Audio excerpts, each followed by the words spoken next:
Assalamualaikum, selamat malam. Perkenalkan, nama saya Izra Esa Jaya dengan NIM 413200100022. Pada kesempatan hari ini saya akan mempresentasikan tugas besar 1 yang berjudul faktor-faktor yang mempengaruhi korosi dari pipa logam di tanah. Definisi korosi. Korosi adalah proses alami yang mengubah logam halus menjadi bentuk yang lebih stabil secara kimia, seperti oksida hidroksida atau sulfida. Kerusakan pipa logam yang terkubur karena lingkungan tanah yang korosif merupakan masalah utama di seluruh dunia. Korosi pada pipa di tanah sulit untuk dikendalikan, bahkan dengan penerapan teknologi dan perlindungan korosi yang secanggih sekalipun. Berikut adalah gambar korosi yang terjadi pada pipa. Faktor utama yang berkontribusi untuk korosi pipa logam adalah korosivitas tanah. Korosivitas tanah meningkat dengan adanya sulfat, klorida, kelembapan, dan aktivitas bakteri. Beberapa faktor ini juga saling bergantung satu sama lain. Resisivitas tanah memiliki hubungan langsung dengan kadar air dan konsentrasi klorida. Di bawahnya adalah gambar 2. Berbagai penyebab korosi pada pipa yang terkubur.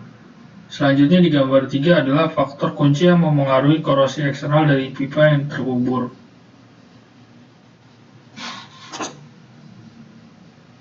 Kandungan klorida ditambahkan ke dalam tanah melalui pencairan geser di musim panas. Klorida menghambat perkembangan lapisan oksida stabil pada permukaan logam yang melindungi korosi. Hujan asam menyebabkan peningkatan dalam pH tanah. Tanah yang lebih asam mempercepat laju korosi. Kerusakan korosi yang disebabkan oleh suhu tergantung pada kondisi iklim. Di bawahnya adalah gambar 4. Mekanisme korosi pipa logam di dalam tanah. Jadi ada pengaruh hujan asam juga sih. Selanjutnya ada sifat tanah atau soil properties. Penting bagi kita untuk mengetahui pengetahuan tentang tanah dan sifat-sifatnya, serta bagaimana pengaruhnya terhadap korosi pada pipa terkubur. Sangat penting juga untuk meninjau fisik dan sifat kimia tanah dan kontribusinya terhadap korosi pipa. Pemadatan tanah yang tinggi dapat mengubah rasio rongga, yang pada gilirannya membuat tanah lebih resistitif. Ini adalah tabel 1. Selanjutnya bisa Anda lihat sendiri.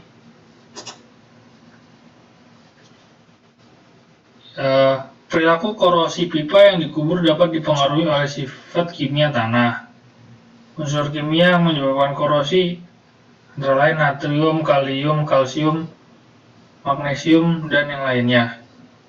Adalah unsur pembentuk asam seperti karbonat, bikarbonat, sulfat, dan nitrat.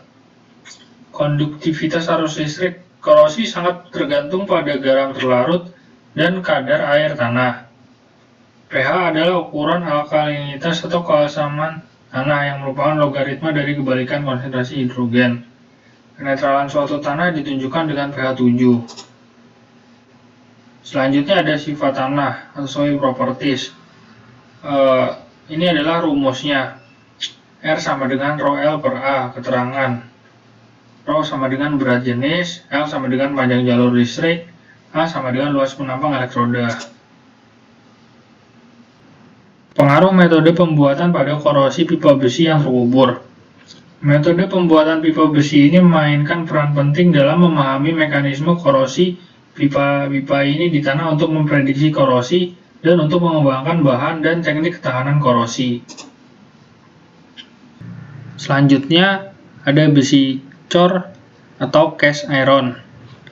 Sejarah pembuatan besi cor sudah cukup tua dan di abad ke-16. Pipa besi cor pertama diproduksi di Eropa.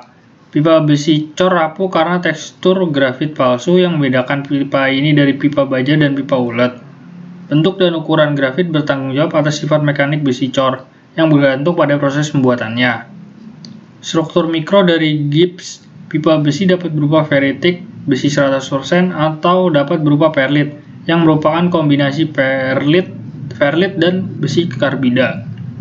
Menurut penelitian terbaru, besi cor terkorosi lebih cepat daripada baja. Berikut adalah struktur mikrografit serpian pipa besi cor. Selanjutnya ada besi ulet atau ductile iron. Besi ulet merupakan salah satu jenis besi cor dengan struktur mikro yang berbeda dengan besi cor kelabu. Grafit dalam bahan besi ulet memiliki bentuk nodular atau spheroidal seperti yang ditunjukkan pada gambar 5. Karena kerapuannya dengan daktilitas 0, bahan besi cor mengharuskan perkembangan besi ulet pada tahun 1940-an dan 1950-an untuk mengatasi masalah keuletan. Selama pembuatan besi ulet, magnesium ditambahkan yang memungkinkan karbon dalam lelehan logam mengendap pada pemadatan dalam bentuk nodul grafit dalam matriks paduan feritik. Berikut adalah perbandingan korosi.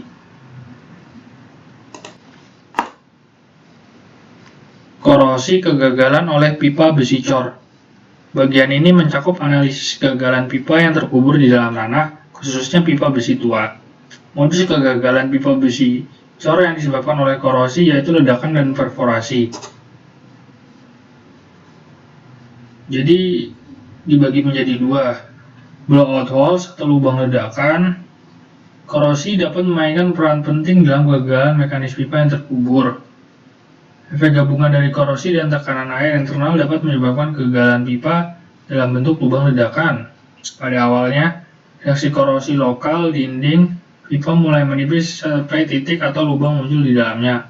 Selanjutnya, keluarnya air terjadi melalui titik atau lubang ini di bawah tekanan yang mengakibatkan kegagalan semburan. Ukuran bagian blowout dapat berupa besi cor kecil atau besar, tergantung pada proses korosi lokal dan tekanan air yang dialami pipa. Yang kedua, ada kegagalan dinding tembus atau perforasi. Terjadi ketika cacat yang disebabkan oleh korosi lokal berupa lubang menembus seluruh ketebalan dinding pipa sehingga air mulai keluar. Jenis cacat ini dapat menyebabkan kegagalan mekanis dengan induksi logam inisiasi kegagalan. Selain itu, karena keluarnya air dari lubang, penyangga di bawah pipa hanyut, dan pipa mulai mengendap dan kedalaman penguburan meningkat. Gambar 10 menunjukkan foto lubang korosi dinding tembus dalam pipa besi tuang. Dalam pipa besi cor, selain korosi lokal yaitu pitting, berbentuk korosi tertentu yang disebut gratifikasi juga dapat terjadi. Ini adalah beberapa gambar ya kegagalan yang terjadi pada pipa besi cor.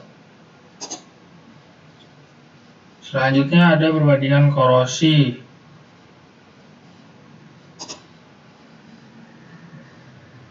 Faktor-faktor yang mempengaruhi korosi eksternal dalam tanah. Beberapa penulis dari Kanada masih mengukur pH sebagai bagian dari permodelan kegagalan pipa mereka. Sistem peringkat American Water Works Association untuk korosivitas tanah masih menyentuhkan pH sebagai salah satu kriteria yang akan diuji. Ini terlepas dari kurangnya korelasi nyata antara pH dan korosi di lingkungan bawah tanah. Berdasarkan literatur, dapat dikatakan bahwa pH saja merupakan indikator korosi yang buruk dalam kondisi terkubur. Terlepas dari beberapa karya awal, tidak ada penulis yang menemukan korelasi positif antara pH atau kesamaan total dan laju korosi. pH yang sangat rendah mungkin merupakan indikator korosi, namun ada banyak faktor lain yang berkontribusi yang bertanggung jawab untuk korosi pipa yang terkubur. Kesimpulannya tidak ada hubungan langsung antara pH dan laju korosi. Next, berikut ini adalah korelasi antara laju korosi dan pH. Selanjutnya, studi laboratorium tentang pH. Penilaian korosi pada pipa terkubur yang sulit dilakukan karena kompleksitas struktur tanah, relativitasnya, dan risiko korosi yang diinduksi secara mikrobiologis. Oleh karena itu, fenomena korosi pada pipa yang terkubur dipelajari dalam larutan buatan yang mensimulasikan tanah untuk menghindari kerumitan.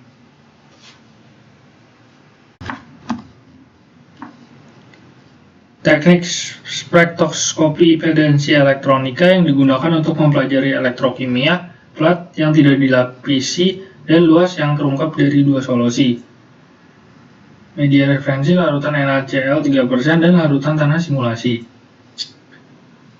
Demikian pula, BenMusa menggunakan larutan simulasi tanah yang diekstraksi mengandung KCl, NaH, CO3, CaCl2, dan MgSO4 bersama dengan larutan NaCl untuk mempelajari pengaruh tanah terhadap korosi pipa baja.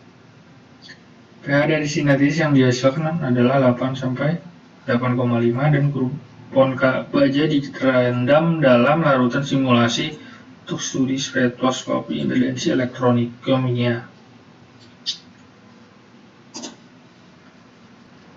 Perilaku letak korosi tegangan baja pipa X70 diselidiki menggunakan pengukuran kurva polarisasi potentiodinamik, teknik analisis permukaan, dan pengujian laju tegangan lambat.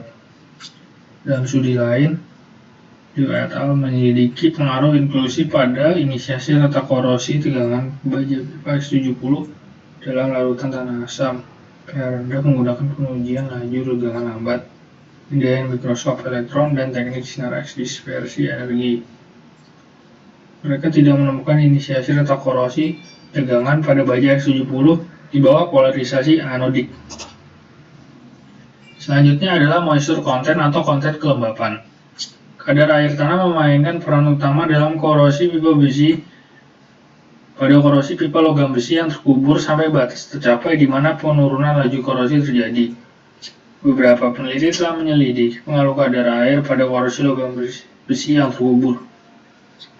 Berikut adalah gambarnya. Yang di atas itu critical moisture point, resistivitas korosi tanah berdasarkan resistitivitasnya. Tabel itu juga bisa berubah-ubah, dan pengetahuan yang baik tentang korosi bawah tanah diperlukan untuk menilai pipa secara tepat. Dibandingkan dengan besarnya resistivitas pada suatu titik, perubahan relatif resistivitas sepanjang pipa merupakan faktor yang paling berpengaruh dalam menilai kegagalan pipa akibat korosi. Selanjutnya adalah tabel 3, efek kelembapan pada korosi pipa logam. Dan gambar 12 itu sifat korosif tanah berdasarkan nilai resistivitas tanah. Selanjutnya ada oksigen terlarut atau disoksigen. Pengaruh kedalaman dan kandungan oksigen tanah dijelaskan pada gambar 13 yang menggambarkan bagaimana konsentrasi oksigen dan tingkat keparahan korosi yang sesuai bervariasi dengan kedalaman tanah. Bahwa konsentrasi oksigen yang tinggi menyebabkan korosi hanya jika ada kelembapan di dalam tanah. Ini menyebabkan proses korosi karena air dan oksigen adalah faktor kunci untuk reaksi katodik dan anodik pada permukaan logam. Dapat dikatakan bahwa korosi lebih bergantung pada difusi oksigen dan keberadaan air dalam pori-pori tanah daripada kedalaman pengukuran. Selanjutnya adalah gambar 13 dan 14. Kalau 13 itu variasi konsentrasi oksigen dengan kedalaman tanah dan korosi yang sesuai. Kalau yang gambar 14 itu diferensial aresia karena dua tanah yang berbeda. Faktor yang mempengaruhi konsentrasi oksigen dalam tanah itu ada jenis tanah, kadar air, dan derajat pemadatan. Gangguan pada terletak tanah juga dapat menghasilkan konsentrasi oksigen yang berbeda. Tanah yang tidak terganggu memiliki lebih sedikit oksigen daripada tanah yang diganggu, karena paparannya terhadap lingkungan terbuka. Terdapat kesulitan dalam pengukuran konsentrasi oksigen dalam tanah. Suhu di dalam tanah. Pengaruh suhu pada korosi struktur beton berulang kali telah dilakukan secara luas dalam literatur. Namun hingga saat ini hanya ada sedikit penelitian terkait pengaruh suhu terhadap korosi pada pipa logam yang terkubur. Variasi musiman mengubah suhu air dalam pipa sepanjang tahun. Beberapa peneliti melaporkan korosi baja pelapukan di bawah pengaruh suhu dalam kondisi kering. Selanjutnya ada gambar 15, kadar oksigen terlarut yang berbeda. Kalau gambar 16, hubungan antara laju korosi dan durasi paparan. Untuk baja 3x70.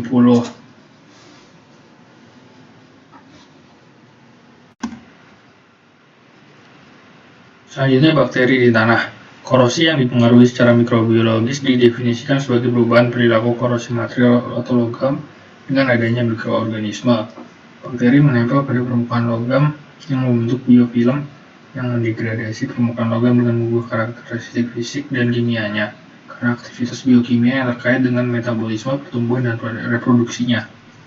Korosi yang dipengaruhi secara mikrobiologis yang disebabkan oleh bakteri produksi sulfat. Bakteri produksi sulfat adalah bakteri anaerobik yang dapat ditemukan di tanah jenuh yang kekurangan oksigen dengan pH 6-8, mengandung ion sulfat, senyawa organik, dan mineral, dan mereka tumbuh di tanah yang pada suhu 20-30 derajat Celcius. Bakteri anaerob telah dilaporkan meningkatkan proses korosi dan mengubah tanah non-korosif menjadi lingkungan yang sangat agresif dengan menghasilkan hidrogen sulfida. Di tanah yang diangin-anginkan dengan baik, pengaruh bakteri anaerobik pada korosi pipa yang terkubur tidak signifikan. Teknik elektrokimia pada saat ini terdiri dari dua jenis. Salah satunya adalah pengukuran elektrokimia arus arah untuk mengukur arus korosi atau icor pada potensial korosi keseimbangan atau icor. Kalau jenis kedua itu adalah pengukuran korosi elektrokimia bolak-balik yang menggunakan arus bolak-balik juga. Teknik elektrokimia arus bolak-balik yang khas adalah spektroskopi impedensi elektrokimia yang umumnya digunakan untuk studi korosi logam. Metode elektrokimia pada awal dicoba oleh beberapa peneliti untuk evaluasi laju korosi logam besi di tanah pada awal 1950-an dengan teknologi dan pengetahuan yang terbatas. Pengukuran kehilangan massa pipa yang terkubur adalah hal yang menantang yang menunjukkan pengukuran elektrokimia untuk estimasi tidak langsung laju korosi tanpa melakukan pengukuran kehilangan massa aktual dari pipa yang terkubur. Para peneliti menemukan resistensi polarisasi menjadi pengukuran yang paling efektif. Mereka juga melakukan pengukuran elektrokimia pada kupan baja aluminium, tembaga, dan baja galvanis di 5 tanah jenuh yang berbeda. Perbedaan antara penurunan kehilangan berat massa yang dievaluasi secara elektrokimia dan penurunan berat aktual adalah sekitar 20% karena pengemasan dari kandungan air dan oksigen yang bervariasi dari tanah. Salah satu kelemahan dari penelitian ini adalah bahwa kedalaman penguburan tidak dipertimbangkan. Dari pembahasan di atas, jelas bahwa resistansi polarisasi linear adalah metode yang dapat diandalkan untuk estimasi tingkat korosi pipa logam terkubur.